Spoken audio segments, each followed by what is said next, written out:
굿모닝 인포맥스 함께하고 계십니다. 국제뉴스 알아보겠습니다. 선재규 선임기자 함께합니다. 안녕하세요. 안녕하세요. 네, 트럼프 행정부가 북미 대화 재개 가능성에 대비해서 뭔가를 준비하고 있다 이런 보도가 나옵니다. 일단 전문가 회의, 내부 회의, 전문가 협의 이런 것들이 진행되는 모양이에요. 그동안의 관세 때문에 이제 이 북한 문제가 많이 묻혔던 측면이 있는데요. 네. 사실 그 트럼프 당선 직후에 인수위 쪽에서 그 북한 쪽하고 조용히 접촉한다는 그런 그 좀 후문이 좀 있었습니다. 그런데 지금 보니까 미국 인터넷 매체 악시오스가 복수의 소식통을 이용해서 전했는데 그 이제 북미 대화 재개 가능성에 대비해서 내부적으로 준비를 하고 있다는 겁니다. 조용하게. 네. 물밑 준비가 있다. 어떤 얘기가 또 나왔는지 궁금한데 일단 지난 4년간 좀 많은 게 변했다 이런 언급이 나왔네요. 그렇죠. 네. 아직은 대외 정책에서 북한 문제가 최우선 순위는 아니지만 트럼프가 워낙 이제 그동안 몇 차례 얘기를 했듯이 김정은 위원장하고 다시 접촉하기를 희망하기 때문에 네.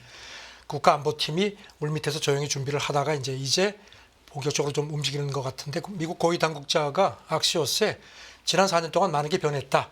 특히 현재 북한 상황을 이해하는 게 그래서 중요하기 때문에 기관들이 이제 이거를 준비하고 있다고 얘기했습니다. 그러면서 이제 관여, 인게이지먼트를 포함한 잠재적인 방안을 논의하고 있다고 했습니다. 네. 말씀하셨지만 사실 대통령 당선 전부터 그렇고 굉장히 좋은 관계를 유지하고 있고 언제든 만날 수 있고 이런 얘기를 그렇죠. 공공연히 해왔잖아요. 네. 네. 그래서 미국 고위 관리, 그러니까 전직 관리 얘기가 그 트럼프 그 성향이 김정은이 아주 화려한 편지 한 통을 보내면은 야 다시 만나자기를 거기로 이제 참모진들이 판단을 한다는 겁니다. 그래서 그 트럼프가 그렇게 판단할 경우에 바로談判이 시작될 수 있도록 그 초기 계획을 준비하는 것 같다고 봤습니다. 네. 이런 가운데 주 평양 스웨덴 대사가 워싱턴 DC를 방문했다. 미국 당국자 전문가들과 만났다 이런 보도 나왔는데 관련성이 있는 겁니까? 네, 악시오스가 그렇게 보도를 했네요. 아시다시피 이제 미국은 이제 아직까지 수교가 안 돼 있기 때문에 그 스웨덴 평양 대사가 이제 미국의 이익을 대표해 왔죠. 그래서 그 사람이 지난주에 워싱턴 DC에 조용히 와서 미국 그 당국자 그다음에 이제 북한 전문가들을 만났다는 겁니다. 네. 그래서 지금 이제 이 소통 얘기는 주로 이제 북한에 대한 관여 가능성을 짚어보는 접촉이었다 이렇게 전했고요. 그리고 이제 백악관 국가안보위하고 국무부 관계자들 이런 사람들하고 만났다는 겁니다. 그러면서 논의에 여러 가지가 되는데 그 중에 하나가 북한하고 접촉을 재개할 경우에는 누구를 상대로 해야 될지 이거를 가늠을 하는 자리였던 것 같다 이렇게 전했습니다. 네. 이렇게 조용히 진행이 되고 있다, 뭔가 작업이 이루어지고 있다, 이런 걸 두고 이제 분석이 좀 나오는데 이렇게 비공개 논의가 진행되는 건 여러 가지 좀 시나리오가 검토되고 있는 것이다, 이런 분석이 있습니다. 여기 대해서 그 브루킹스 연구소 네. 한국 석좌 이제 앤드루여 이렇게 얘기를 했습니다. 전형직 미국 관료하고 싱크탱크 전문가들 간의 이렇게 비공식 논의가 이제 있는 거는 네. 트럼프와 김정은 간의 회담을 위한 다양한 시나리오가 검토되는 단계로 자기는 본다고 했습니다. 그런데 지금 아시다시피 북한이 러시아하고 굉장히 군사적으로 밀착되어 있죠. 이런 것 그렇기 때문에 이제 중국의 영향력이 전 같지 않다는 거. 그리고 이제 북한 핵 능력도 이제 트럼프도 여러 차례 얘기했지만 이전보다 훨씬 진전됐기 때문에 이런 것들이 앞으로 북미 대화가 재개될 경우에 큰 변수라고 지적을 했습니다. 굉장히 주목되는 게 이 핵에 관련된 부분인데 뭔가 보유하고 있는 나라 자체로 인정을 할까? 이런 부분이 취임 전부터 상당히 관심사였잖아요. 그렇죠. 북한 비핵화 기조가 변하지 않았다고 하지만 트럼프도 큰 핵 국가라는 이런 표현도 막 썼고요. 네. 그런 상태인데 지금 전직 미국 관리 얘기가요. 예전에 그 북미 협상 같은 게 이제 비핵화에 초점이 맞춰졌지만 이제는 상황이 달라졌다. 그리고 주제가 만약에 북한을 핵 보유국으로 인정하는 그런 군축이라면 김정은 위원장이 하루 종일이라도 대화할 용의가 있을 거다 이렇게 봤습니다. 네. 그런데 이제 그럴 경우에 우리나라도 그렇고 일본도 그렇고 지금 그런 움직임이 있거든요. 이거 미국만 믿고 있으면 안 되겠다. 자체 핵무장 해야 된다는 그런 목소리가 이제 우파 쪽에서 나오는데 이제 그런 게 백악관이 좀 경계를 할 거다 이렇게 내다봤습니다. 네. 지난달 말인가요? 연락할 계획이 있냐? 그 질문에 트럼프 대통령 그렇다 이런 대답을 한 적이 그렇죠. 있죠. 어느 시점에 네. 무언가를 할 거다. 그렇게 얘기를 하면서 이제 아까 말씀드린 대로 북한을 빅 뉴클리어 네이션 이렇게 표현을 했었죠. 네. 자, 자, 이런 가운데 북한과 러시아, 북한 파병을 사실 공식 인정했습니다. 그동안에는 좀 함구를 하고 있었던 상황인데 일단 인정을 한 모습에 대해서 중국 쪽 반응도 궁금하고요. 이 내용 좀 전반적으로 전해주세요. 그 잠깐 설명드리면 네. 작년 그동안에 쭉 입을 꽉 다물고 있다가 네. 작년 11월 1일이었죠. 그때 브리핑하면서 이제 중국 외교부 대변인이 북한하고 러시아가 독립 주권 국가들로 양자 관계를 어떻게 발전시킬지는 그들의 문제다. 그러면서도 구체적 상황을 나는 모르겠다. 이렇게 해서 이제 했는데 조금 태도가 바뀌었습니다. 이번에 이제 아시다시피 북한하고 러시아가 그 북한 파병을 공식적으로 인정을 했죠. 여기 대해서 이제 중국 외교부 어제 브리핑이 있었는데 그 연합뉴스 쪽에서 이제 질문을 좀 집요하게 했던 모양입니다. 이게 이제 공식화했는데 이게 우크라이나 위기 해결에 어떤 도움이 되겠느냐? 그리고 또 뭐 북한이 병력을 보내서 불에 기름을 붓지 않도록 중국이 압력을 가할 것이냐 이렇게 물어봤는데도 똑같은 답변만 했습니다. 우리 입장은 여러 차례 설명을 했다. 그 줄곧 휴전, 그다음에 평화 대화 촉진에 힘써왔다. 더 자세하게 얘기를 하지 않았습니다. 네. 조금 좀 불편한 심기를 더 드러냈습니다. 북한군 파병 공식 확인 이 부분 얘기 조금 더 자세하게 해보겠습니다. 러시아와 북한 침묵으로 일관하던 북한군 파병 공식 이제 확인을 했는데 이 배경이 뭔지 왜 갑자기 이렇게 인정을 한 건지 이런 부분에 대한 추측도 좀 무성한데요. 연합뉴스 모스크바 특파원이 이제 현지 언론하고 이제 러시아 군사 전문가들 이제 주로 이렇게 어제 전했는데요. 네. 일단 한 두 가지 뭐 이건 다 짐작하시겠지만 그 5월 9일이 러시아 전승절 80주년이죠. 그래서 지금 그 작년에 푸틴이 평양 갔었죠. 그래서 이제 거기에 대한 답방 얘기가 나왔는데 그게 이번에 이루어지지 않겠느냐. 그래서 그런 사전 포석 같은 성격도 있는 것 같다는 거고요. 또 하나는 이제 미국이 계속 지금 이제 종전 압박을 하니까 협상 카드로 이제 그 푸틴이 그 러시아 영토인 크루크스 완전 탈환했다고 했죠. 물론 이제 젤렌스키는 아직도 전투하고 있다고 했지만 그래서 그런 여러 가지 외교적인 목적이 있는 것 같다는 분석이 나왔습니다. 네. 공식 확인한 게요. 일단 러시아 답방 분위기 띄우기다. 뭐 이런 관측도 일각에서는 제기가 되는 거고요. 작년 6월에 네. 푸틴이 평양 가서 정상회담하고 포괄적 전략적 동반자 관계 조약, 이른바 북로 조약 했고 이제 거기 보면은 이제 유사시에 이제 군사적으로 이제 서로 협력한다는 거니까 이제 그거 근거로 해서 이번에 이제 북한이 쿠르스크에 이제 파병했다는 이제 그런 명분을 부각시킬 수 있다는 겁니다. 그리고 이제 쿠르스크 그 우크라이나 전선에도 들어갔다는 얘기가 있었거든요. 근데 그거는 이제 입을 다물고 쿠르스크만 얘기를 한 게 이게 러시아 영토거든요. 그러니까 북한군이 갔는데 침공이 아닌 러시아 영토 방어에만 동원됐다는 걸 은근히 더 부각시키는 측면도 있다는 지적도 있습니다. 네. 전승절 얘기도 해주셨는데 다음 달 8일부터 10일 뭐 전승절 80주년 기념으로 휴전을 선언한다. 푸틴 대통령의 또 얘기도 있었잖아요. 그러니까 이제 계속 지난번에도 부활절 때 잠깐 휴전했고 트럼프는 이제 계속 하라는 거고 젤렌스키도 하려면 길게 하자. 네. 한데 맘 살짝 치고 빠지고 이런 식이죠. 그러니까 이제 약간의 그 좀 트럼프 애태우기 같은 그런 것도 있지 않느냐. 그런데 이제 크렘린궁 대변인은 또 이걸 너무 확대 해석하지 말라는 겁니다. 아직은 푸틴, 김정은 간의 접촉 계획이 없다. 조금 좀 선을 긋긴 했는데 트럼프 조금 애간장을 태우는 것 같습니다. 네. 그렇군요. 이 쿠르스크 얘기 조금만 더 자세하게 해주시면 북한군 도움으로 쿠르스크 탈환에 성공했다 이렇게 선언한 것이 뭔가 이 휴전 협상 중대 전환점이 될 수 있다 이런 분석도 나오고 있고요. 그렇죠. 이제 카드로 네. 푸틴이 이걸 구사하는데 이제 그런 그 타이밍이 맞는다는 겁니다. 물론 이제 러시아 쪽 군사 전문가들 얘기를 이제 연합뉴스 특파원이 인용을 했는데 일단 현재 전쟁 주도권은 러시아 쪽에 있다는 그런 게 이제 일반적인 이제 판단이고요. 그리고 이제 쿠르스크가 이제 푸틴 주장이 이제 해방된 게 우크라이나군의 그 사기 저하라든가 나토의 어떤 그런 그 전열 같은 것도 조금 흔드는 효과가 있다는 거고요. 그래서 이제 협상을 하게 될 경우는 이걸 이제 카드로 쓸 수 있지 않겠느냐. 그래서 여기 대해서 러시아 외무부 관계자도 러시아 매체에 이렇게 얘기를 한 걸로 보도가 됐습니다. 우크라이나 분쟁 해결을 위한 트럼프 계획을 본격적으로 논의할 준비가 됐다.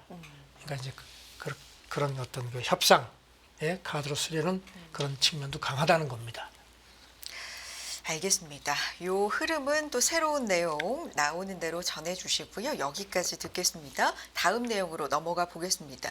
트럼프 행정부가 뭐 조선업을 재건하겠다 이런 의지는 계속해서 뭐 취임 전부터 사실 초기부터 드러내고 있기 때문에 잘 알고 있는데 한국과 일본의 협력을 공식 요청할 것으로 전망이 된다고요? 그 미국 해군 장관이 어제 일본에 도착을 했습니다. 네.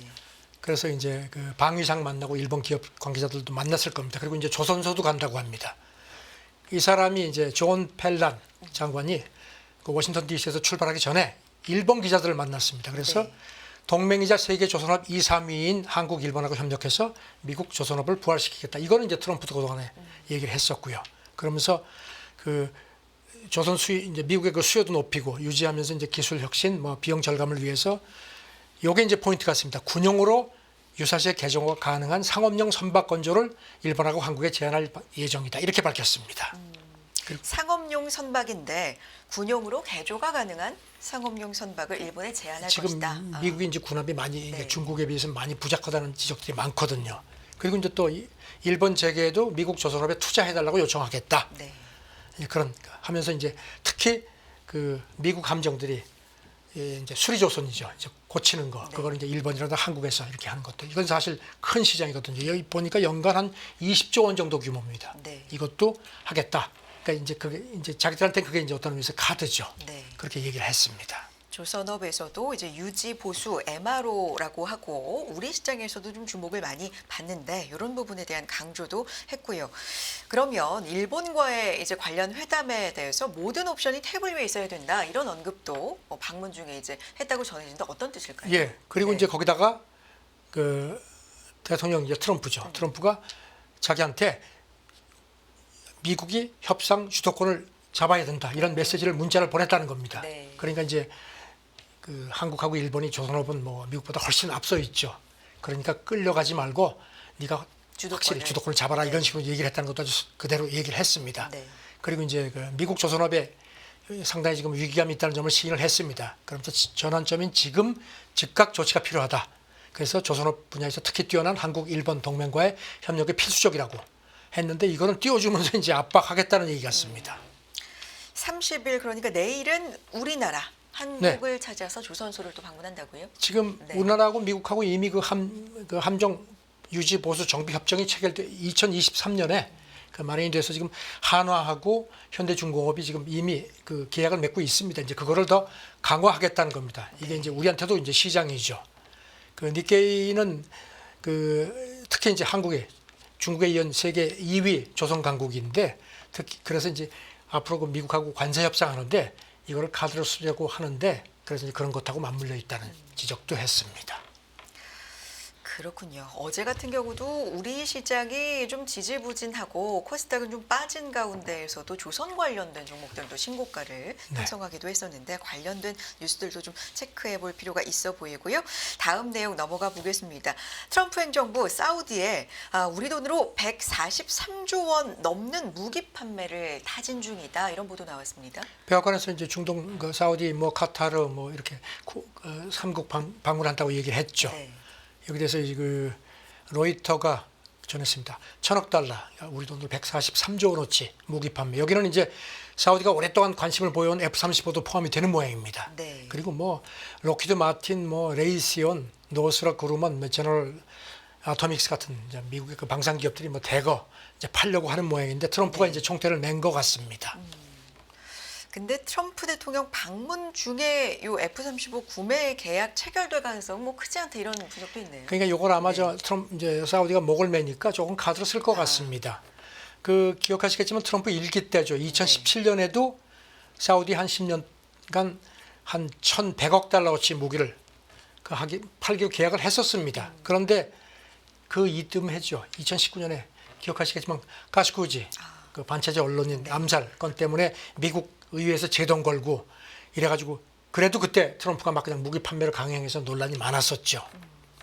그리고 이제 전임 바이든 행정부 때는 사우디가 이제 예멘 내전 이제 개입하니까 안 되겠다 싶으니까 2021년에 공격용 무기 수출을 금지를 했습니다. 그러다가 이제 가자 전쟁 터지고 그러니까 좀 아쉬우니까 미국 입장에서 그 바이든 행정부 때도 이런 그 그 마지막 그러니까 작년이죠. 그 이제 말기에 무기 금지를 해제를 했습니다. 그래서 이제 거기 더해서 이번에 이제 트럼프가 가서 무기를 더 팔려고 하는 겁니다. 그렇군요. 지금 무기 판매에 대한 이야기도 나눴었는데 군사비 얘기로 좀 이어가 보도록 하겠습니다. 지난해 전 세계 군사비가 굉장히 많이 늘어났다. 최대폭 상승이다. 이런 집계가 있는데 얼마나 늘어난 건지 좀 소개해 주세요. 예상은 됐는데요. 네. 그 스톡홀름에 있는 그 국제평화문제연구소 여기가 이제 꽤 권위가 있죠. 여기 보고서가 나왔는데요. 작년에 전 세계가 쏟아부은 군사비가 2조 7,180억 달러. 그러니까 3,912조 원. 어마어마하네요. 네. 한 해 전보다 한 9.5% 늘어났고요. 그다음에 1988년 이후에 한 해 상승폭은 가장 컸습니다. 그리고 계속해서 뭐 10년으로 보면 군사 지출이 좀 늘어나고 있다. 전혀 군사 지출이 상승폭이. 네. 줄어든 걸 보기는 힘듭니다. 네. 그 중에서도 유럽이 이 군비 광풍이라고 표현이 이제 되는데 주도했다고요. 아무래도 유럽이 네. 지금 전장이기 때문에 그렇죠. 그래서 그다음에 이제 트럼프가 계속 지금 나토 방위비 증액 압박해왔죠. 네. 그래서 작년에 유럽 군사비가 전년보다 한 17% 늘어나서 6,930억 달러. 냉전 후에 뭐 그러니까 유럽 기준으로 가장 큰 폭으로 늘었습니다. 러시아가 그 중에서 한 1,500억 달러 정도 늘었고요. 우크라이나도 많이 썼네요. 647억 달러. 독일도 많이 늘었는데 885억 달러 정도 지출한 걸로 되어 있습니다. 그렇군요. 그런데 미국은 군사비가 어떤지 조금 더 자세하게 살펴볼 텐데 역시 늘었죠. 그리고 압도적인 세계에서 여전히 1위라고요. 그러니까 압도적 1위입니다. 한 해 전보다 한 6% 늘어서 9,970억 달러. 전 세계 군비의 37%, 나토 전체 합쳐서 66% 정도니까 엄청납니다. 2위가 중국이거든요. 3,140억 달러인데 중국보다도 한 3배 이상이 많습니다. 네.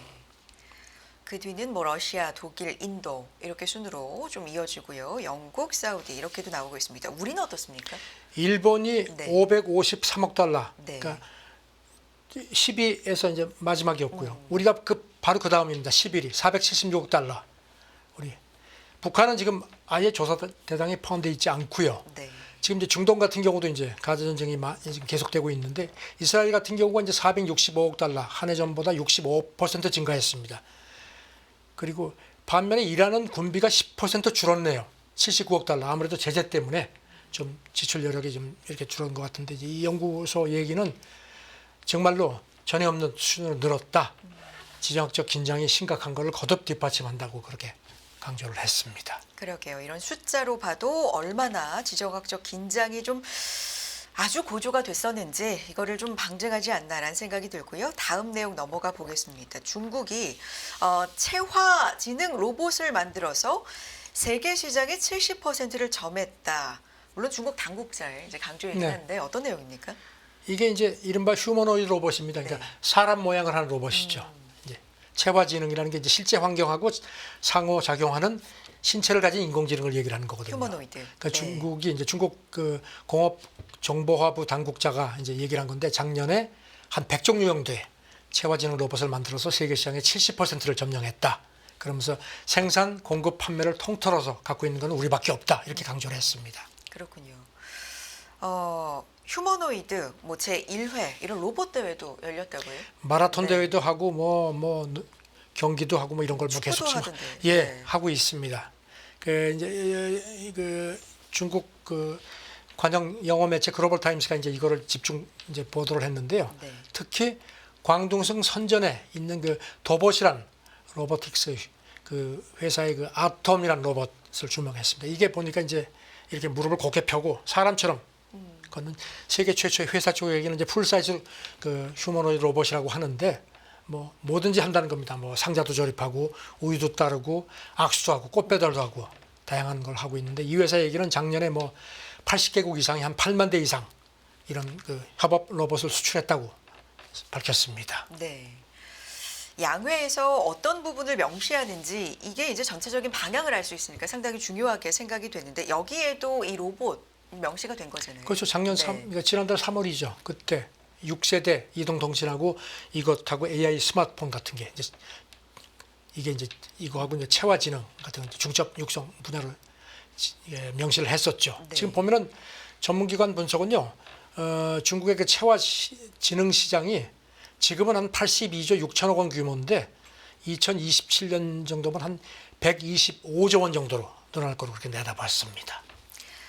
그렇군요. 자, 다음 내용으로 넘어가 보겠습니다. 일본 얘긴데요. 화력발전소에서 이산화탄소가 이제 배출되는데 이걸 포집해서 말레이시아 앞바다 천연가스 전투 해저 공간에 저장하는 사업이 이제 이루어진다. 뭐 이런 계획이 나오는데 이거 네, 어떤 니혼게이자의 네. 보도입니다. 그걸 지금 추진한다는 겁니다. 이제 일본의 그 미쓰이 물산하고 간사이 전력 같은 데가 말레이시아 국영 석유사하고 이제 손을 잡고 연간 많게는 한 천만 톤 정도의 그 일본 뭐 화력 발전이라는 게 이게 나온 그 이산화탄소를 이제 붙잡아서 거기다가 이제 갖다가 묻는다는 겁니다. 그래서 올 여름에 이 협력 각서도 체결하고 한다는 겁니다. 네. 그렇군요. 이걸 해외로 이산화탄소를 보내기 위해서는 합의가 필요하고 뭔가 절차가 필요한 거죠. 런던 네. 협약에 따라서 그 당사국 간의 합의가 필요하고요. 그래서 이제 그런 걸 한다는 건데 이제 지금 말레이시아 말고 호주하고도 그런 협력을 모색하는 모양입니다. 네. 그리고 이제 보면 이제 노르웨이 같은 경우가 이제 그 네덜란드, 덴마크하고 협정을 맺어서 이제 그런 식으로 그쪽 해저에다가 이렇게 묻는 걸 하고 있는데 이제 그걸 벤치마킹하는 모양입니다. 네. 일본도 지금 뭐 법률을 이미 마련을 했고요. 그래서 이거 말고 자국 안에도 한 11군데 후보지를 물색해서 연간 많게는 한 160억 톤 정도를 이렇게 묻을 수 있도록 그렇게 지금 추진을 한다고 합니다. 알겠습니다. 일본 얘기 좀 더 해볼까요? 도쿄전력이 후쿠시마 제일원전 오염수, 일본은 뭐 처리수라고 부르죠. 12차 방류를 완료했다. 이런 보도 나왔습니다. 지난 10일 시작해서 이제 그저께 이제 끝난 걸로 네. 보도가 됐습니다. 한 이번이 이제 12번째인데요. 7,800톤 정도를 처분했다고 하고요. 뭐 도쿄 전력 얘기는 뭐 아무 그 문제 없다는 걸 거듭 강조를 했습니다. 네. 2025 회계년도 그러니까 4월부터 뭐 2026년 3월까지 실시하는 이게 7차례 예정이 그중에 이제 있는데 이번 게 첫 처음입니다. 번째. 그래서 네. 이제 이제 내년 3월까지가 이제 2025 회계년도죠. 일본은 한 54,600톤 정도를 방류할 계획이라고 합니다. 지금까지 2023년 8월부터 시작이 됐죠. 그래서 모두 94,000톤 정도를 처리를 했습니다. 저는 요즘 세계가 시끄러운데 일본이 조용히 지금 그 오염수를 계속 지금 방류하고 있습니다. 추가로 뭐 전해주실 내용 관련돼서 또 일단 있을까요? 그것도 네. 그렇지만 이제 그 폐로에 있는 그 핵 연료 잔해 이제 그게 사실 핵심이거든요. 그게 지금 뭐 보면은 한 880톤 정도 있는 모양인데 이제 그거를 끄집어내는 일이 보통 일이 아닙니다. 작년 11월에 사고 후 13년 만에 처음으로 0.7g 정도를 끄집어냈고요. 이번에 0.2g 정도 조금 하는데 이제 이렇게 조금씩 끌어내가지고 그걸 이제 연구소 보내서 이제 측정을 해가지고 이제 그걸 끌어낸다고 하는데 사실 일본은 지금 2051년까지 이 핵연료 이 처리를 포함해서 사고 원전 폐기가 지금 목표인데 쉽지 않다는 지적들이 많습니다. 네. 원전 사고가 나면 이렇게 무서운 겁니다. 그러게요. 자, 알겠습니다. 일본 얘기 조금 더 해볼까요? 대지진 얘기를 저희 이 시간에도 몇 번 이제 전해주신 바가 있는데 일본에서 올 여름에 대지진이 일어날 것이다 이런 소문이 좀 뭐 홍콩 등지 확산되고 있나 봐요. 그래서 네. 그 일본에 있는 중국 대사관이요. 네. 그 자국민들한테 이제 홈페이지에 공지를 중국어로 올렸는데 이제 그게 보도가 됐는데요. 그 뭐 유학이라든가 일본 여행 같은 거 좀 조심하고 특히 일본의 부동산을 사는 걸 신중하게 하라고 그렇게 당부를 한 걸로 되어 있습니다. 네. 그러면서 이제 지난번에 그 일본 그 내각 그 전문가 검토회에서 그 추정을 한 게 있죠. 만약에 태평양 쪽 이른바 난카이 해역 대지진이 일어나면 이게 지금 보면은 30년 안에 그러니까 강도 9 이상 발생할 확률이 80%로 지금 일본 정부도 추정을 하고 있습니다. 그 피해가 뭐 어마어마하죠. 사망자가 뭐 근 30만 명 정도고 경제 피해가 많으면 우리 돈으로 한 2,940조 원 정도 그렇게 이제 지난달 말에 추정을 해서 이제 대비하도록 했는데 일본이 이제 이걸 또 상기시킨 겁니다. 그래가지고 지금 뭐 홍콩에서 일본으로 가는 직항 같은 것도 막 줄어들고 뭐 이런 여러 가지가 나오는 모양입니다. 홍콩에 있는 그 풍수 지리사들하고 네. 그 홍콩에서 유행하는 일본 만화에도 올 7월에 대지진이 온다는 그런 소문이 막 돈다는 겁니다. 이게 실제로 이제 소문만이 아니라 어쨌든 일본 가는 뭐 관광객도 감소하고 항공편도 줄어들고 이런 걸로 지금 이어지고 지금 있다는 태평양 건데. 쪽 네. 이죠 이게. 알겠습니다. 다음 내용 넘어가 보겠습니다. 미국 주에서 원주민의 날로 기념되는 10월 둘째 주 월요일이죠. 이 콜럼버스 데이를 완전한 본래 의미로 복원하겠다. 트럼프 대통령의 선언인데 이 배경 설명이 좀 필요해요. 이게 이제 콜럼버스가 아메리카 대륙을 처음 네. 발견한 날을 이제 기념하는 날인데 1932년에 연방 공휴일로 지정됐었습니다. 그런데 이제 이게 원주민들이 그 유럽에서 막 이제 들어와서 뭐 병도 옮기고 막 그래가지고 이제 특히 민주당 지역 장악하고 있는 주에서는요 오래전부터 이거를 원주민의 날로 그렇게 기념을 해왔습니다. 그리고 또 바이든이 2021년에 현직 대통령으로 처음으로 이거를 연방 차원에서 원주민의 날로 명명을 했습니다. 네. 트럼프가 뭐 불만이 많았습니다. 그래가지고 이거를 그 완전히 다시 복원시키겠다. 그래서 크리스토퍼 콜럼버스의 명성을 파괴하기 위해서 뭔 짓을 다 했는데 이거를 순전히 옛날 걸로 복구하겠다고 그렇게 또 선언을 했습니다. 네. 콜럼버스는 미국 영토에 발을 디딘 적 없는데 이탈리아 이민자가 뭐 늘어나면서 정치인에서 기념일이 확대됐다. AP의 설명인데. 그렇죠. 그렇게 되어 있습니다. 그래서 정치적인 색깔이 많은 건데 이제 트럼프가 이제 이런 식으로 이름을 바꾼 게 이제 민주당 지역에서 이제 지금 보면은 그 미국의 50개 중에서 한 34개 주가 이거를 원주민의 날로 기념을 하고 있거든요. 그러니까 이제 그걸 불만을 해서 복구시키겠다고 하는데 이것도 이제 트럼프의 어떤 그 이념 문화 전쟁의 일환인 것 같습니다. 알겠습니다. 국제뉴스 오늘 여기까지 살펴보겠습니다. 다양하게 또 짚어주셨네요. 선재규 선임 기자였습니다. 고맙습니다. 네, 감사합니다. 매일 돈을 쓰는데 그 가치는 누가 정할까요? 정답은 슈퍼달러 슈퍼리치에 있습니다. 복잡한 공식은 빼고 투자 타이밍을 잡는 환율의 핵심만 담았습니다. 빠르게 변화하는 금융시장, 그 중심엔 언제나 환율이 있습니다. 오늘부터 환율과 썸 타볼까요?